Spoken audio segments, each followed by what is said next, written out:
বিশ্বের প্রায় প্রতিটি উন্নত দেশের রাষ্ট্রপ্রধান ও প্রধানমন্ত্রীর সরকারি বাসভবন শুধু বিলাসবহুলই নয়, বরং নিরাপত্তার এক দুর্ভেদ্য দুর্গ।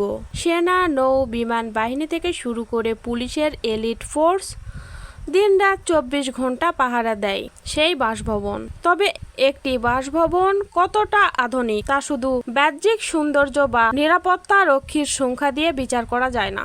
আধুনিক নিরাপত্তা বিশেষজ্ঞদের মতে একটি বাসভবন ঠিক ততটাই উন্নত যতটা উন্নত এর বিপদের সময় পালানোর ব্যবস্থা। আর এই কারণেই বিশ্বের ক্ষমতাধর নেতাদের বাসভবনে থাকে গোপন হেলিপ্যাড, ভূগর্ভস্থ টানেল, এমনকি পারমাণবিক হামলা থেকে রক্ষা পাওয়ার মতো শক্তিশালী বাংকার। কিন্তু বাংলাদেশের প্রধানমন্ত্রীর থাকার জন্য এতকাল যে গণভবন ব্যবহৃত হয়ে আসছিল তার ভেতরে পালানোর জন্য আধুনিক বা যুগোপযোগী তেমন কোনো সুড়ঙ্গ বা গোপন ব্যবস্থা ছিল না। আর ঠিক এই কারণে 2024 সালে 5ই আগস্ট ছাত্র জনতার ঐতিহাসিক জুলাই গণ অভ্যুত্থানের সময় তৎকালীন স্বৈরাচারী প্রধানমন্ত্রী শেখ হাসিনাকে পালাতে বেশ বেগ পেতে হয়েছিল এবং চরম ঝুঁকির মুখে পড়তে হয়েছিল। দেশের রাজনৈতিক বিশ্লেষক এবং সাধারণ মানুষ এখনো মাঝে মধ্যেই অন্য দেশের মতো গণভবনের নিচ থেকে মাটি খুঁড়ে সরাসরি দিল্লি পর্যন্ত যদি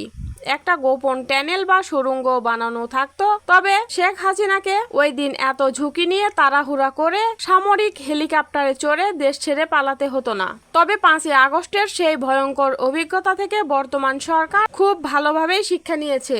2026 সালের এই নতুন বাংলাদেশে প্রধানমন্ত্রী বাসভবন নিয়ে আর কোনো ঝুঁকি রাখতে চান না বর্তমান ক্ষমতাসীন দল। 2026 সালের গণ অভ্যুত্থানের পর সাবেক প্রধানমন্ত্রী সরকারি বাসভবন গণভবনকে জনগণ ও ছাত্র সমাজের দাবির মুখে জুলাই গণ অভ্যুত্থান স্মৃতি জাদুঘর হিসেবে ঘোষণা করা হয়েছে।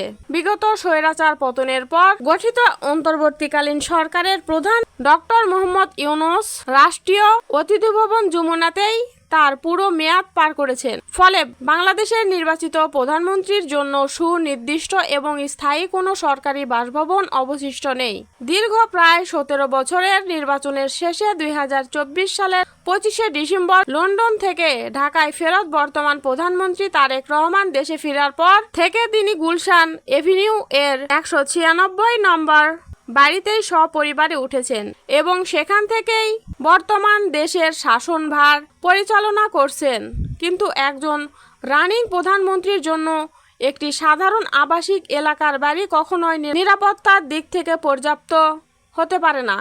তাই ভিআইপি মুভমেন্টের কারণে আশেপাশের সাধারণ মানুষের যেমন চলাচলে বিঘ্ন ঘটে, তেমনি প্রধানমন্ত্রীর নিজস্ব স্পেশাল সিকিউরিটি ফোর্স বা এসএসএফ এর জন্য এমন একটি উন্মুক্ত আবাসিক এলাকায় সর্বোচ্চ নিরাপত্তা নিশ্চিত করাটা রীতিমতো একটা লজিস্টিক দুঃসময়। আর তাই সরকার প্রধানের জন্য সম্পূর্ণ নতুন আধুনিক এবং দুর্ভেদ্য একটি বাসভবন নির্মাণের মেগা প্রকল্প হাতে নিয়েছে গৃহায়ন ও গণপূর্ত মন্ত্রণালয়। সংশ্লিষ্ট অত্যন্ত নির্ভরযোগ্য সূত্র জানিয়েছে, নতুন এই বাসভবন নির্মাণ নিয়ে ইতিমধ্যে এখন প্রধানমন্ত্রীর সাথে গৃহায়ন ও গণপূর্ত মন্ত্রীর অত্যন্ত গুরুত্বপূর্ণ এবং রুদ্ধদ্বার আলোচনা সম্পন্ন হয়েছে। গৃহায়ন ও গণপূর্ত মন্ত্রণালয়ের ভেতরের খবর অনুযায়ী প্রধানমন্ত্রীর এই নতুন বাসভবনের জন্য ঢাকা শহরের সবচেয়ে ভিআইপি এবং সুরক্ষিত এলাকাগুলোকে টার্গেট করা হয়েছে। এর মধ্যে মিন্টো রোড বা বেইলি রোডের মতো এলাকাগুলোতে জায়গা খোঁজা হচ্ছে। এই এলাকাগুলোকে বেছে নেওয়ার পেছনের কারণ সচিবালয়ের নৈকট্য। প্রধানমন্ত্রী যাতে যে কোনো পরিস্থিতিতে নির্বিঘ্নে যানজট এড়িয়ে এবং সর্বোচ্চ নিরাপত্তায় সচিবালয়ে যাতায়াত করতে পারেন, সেই বিষয়টি এই পরিকল্পনা সবচেয়ে বেশি গুরুত্ব দেওয়া হয়েছে। সূত্র জানায়, প্রধানমন্ত্রীর বাসভবনের জন্য সঠিক জায়গা নির্বাচন করার এই বিশাল দায়িত্ব দেওয়া হয়েছে গণপূর্ত অধিদপ্তরের প্রধান প্রকৌশলীকে। তারা উপযুক্ত জায়গা নির্বাচন করে দ্রুতই মন্ত্রণালয়কে রিপোর্ট করবেন এবং তারপর চূড়ান্ত সিদ্ধান্ত নেবেন সংশ্লিষ্ট মন্ত্রী। এ বিষয়ে গণপূর্ত অধিদপ্তরের প্রধান প্রকৌশলী মোহাম্মদ খালিকুজ্জামান চৌধুরী গণমাধ্যমকে অত্যন্ত চাঞ্চল্যকর এবং চমকপ্রদ কিছু তথ্য দিয়েছেন। তিনি জানিয়েছেন, বাসভবনের ডিজাইনের জন্য তারা হেড অব আর্কিটেক্ট এর সঙ্গে ইতিমধ্যে আলোচনা শুরু করেছেন এবং এর মূল সামারি খুব শীঘ্রই মন্ত্রণালয়ে জমা দেওয়া হবে। সচিবালয়ে কেন্দ্রিক যাতায়াত যাতে সবচেয়ে সহজ এবং নিরাপদ হয়, ঠিক এমন জায়গাতেই এই বাসভবন তৈরি করা হবে।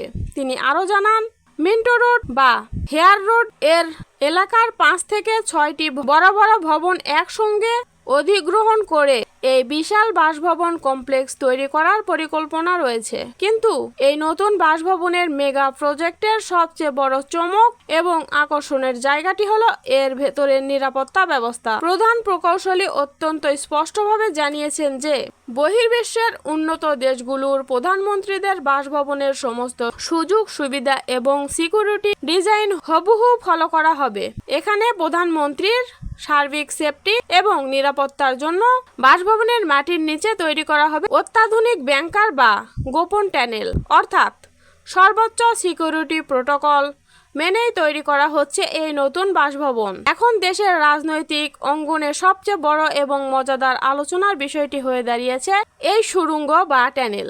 বিরোধী শিবিরের নেতারা এবং সাধারণ মানুষ মুচকি হেসে প্রশ্ন করছেন, এই আধুনিক সুড়ঙ্গের মাথা গিয়ে আসলে কোথায় ঠেকবে? এর গন্তব্য এখনো নিশ্চিত না হলেও বর্তমান রাজনৈতিক প্রেক্ষাপটে এই সুড়ঙ্গের প্রয়োজনীয়তা নিয়ে চমৎকার সব লজিক্যাল বিশ্লেষণ সামনে আসছে। বিশ্লেষকরা বলছে 2026 সালের এই রাজনৈতিক পরিস্থিতি কিন্তু খুব একটা শান্ত বা স্থিতিশীল নয়। জুলাই গণ অভ্যুত্থানের পর জুলাই সনদ এবং গণভোটের দাবি উঠেছিল, তা বাস্তবায়ন ইস্যুতে বর্তমান সরকারের সাথে বিরোধী দলগুলো চরম টানাপোড়েন চলছে। জামায়াতে ইসলামী, এনসিপি এবং জুলাই বিপ্লবে রাজপথ কাঁপানো যোদ্ধারা যেভাবে প্রতিনিয়ত সরকারকে হুঁশিয়ারি দিচ্ছেন, যেভাবে তারা অধিকার আদায়ের জন্য যে কোনো সময় রাজপথে সুনামির মতো নেমে আসা কড়া হুমকি দিচ্ছেন, তাতে সরকারের ভেতরে একটা চাপা আতঙ্ক বিরাজ করছে। রাজনীতিতে কখন কি হয় তা কেউ নিশ্চিত করে বলতে পারে না। আজ যারা ক্ষমতার মসনদে বসে আছেন, কাল তারা গণরোষের মুখে পড়তে পারেন। এই চরম সত্যটা 5 আগস্ট পুরো বিশ্ব নিজের চোখে দেখেছে। তাই সমালোচকরা বলছেন, এনসিপি এবং জামাত যেভাবে গণভোট ইস্যুতে সরকারকে চতুর্দিক থেকে চেপে ধরছে, তাতে প্রধানমন্ত্রীর বাসভবনের নিচে এই অত্যাধুনিক ব্যাংকার এবং গোপনে পালানোর সুড়ঙ্গ সরকারি দলের জন্য ভবিষ্যতে খুব কাজে লাগতে পারে। যদি পরিস্থিতি কখনো নিয়ন্ত্রণের বাইরে চলে যায়, যদি আবারও কোনো গণ অভ্যুত্থানের ঢেউ আছড়ে পড়ে, তখন অন্তত এই সুড়ঙ্গ দিয়ে নিরাপদে সরে পড়ার একটি গ্যারান্টি থাকবে। সরকারের শীর্ষ নেতৃত্বের শেখ হাসিনাকে যেমন শেষ মুহূর্তে হেলিকপ্টারের জন্য অপেক্ষা করতে হয়েছিল এবং চরম বিপদে পড়তে হয়েছিল, নতুন বাসভবনে হয়তো সেই ঝুঁকি আর নিতে হবে না। তবে রাষ্ট্রের এত বিপুল অর্থ খরচ করে 5 থেকে 6টি বিশাল ভবন অধিগ্রহণ করে এই ধরনের একটি ব্যাংকারি সুড়ঙ্গ সহ বাসভবন তৈরির যৌক্তিকতা নিয়ে নৈতিক প্রশ্ন থেকেই যায়। একটি গণতান্ত্রিক দেশের প্রধানমন্ত্রী যিনি জনগণের বিপুল ভোটে নির্বাচিত হয়ে আসেন, তাকে কেন জনগণের ভয়ে মাটির নিচে ব্যাংকার বানাতে হবে? তাকে কেন পালানোর জন্য সুড়ঙ্গ খুঁড়তে হবে? যে সরকার দেশের সাধারণ মানুষের জন্য কাজ করে, অর্থনীতিকে শক্তিশালী করে এবং ন্যায় বিচার নিশ্চিত করে, সেই সরকারের সবচেয়ে বড় দুর্গ হওয়া উচিত জনগণের হৃদয়, মাটির নিচে কনক্রিটের ব্যাংকার নয়। শেখ হাসিনা হাজারো পুলিশ, র্যাব এবং বিজেপি দিয়ে গণভবনকে দুর্গে পরিণত করেছিলেন, কিন্তু জনগণের ক্ষোভের সুনামির সামনে সেই দুর্গ তাসের ঘরের মতো ভেঙে পড়েছিল। বর্তমান সরকারের ঐতিহাসিক সত্যটা মনে রাখা উচিত যে সুশাসন নিশ্চিত করতে পারলে শত কোটি টাকার কোনো সুড়ঙ্গ বা ব্যাংকারি শেষ পর্যন্ত ক্ষমতা বা জীবন রক্ষা করতে পারে না। যেমনটি বলেছিলেন বর্তমান সরকারের স্পিকার হাফিজউদ্দিন আহমেদ।